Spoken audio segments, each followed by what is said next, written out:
For my add-on, I decided to use Magic Rainbow Unicorn Slides.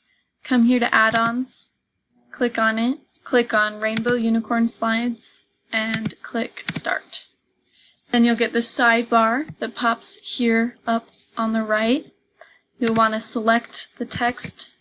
So if you just wanted to do the titles, go ahead and select them. You can change things on here. You can change where the rainbow starts and stops. I'll leave the full thing. And you can change how deep it is, so we'll say lighter. Then you hit Start the Rainbow Magic. And now you can see here we have rainbows up on our words.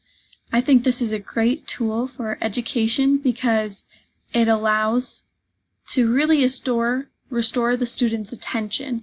It can get really boring to look at so much black and white like this, but when you just simply add in a little bit of color,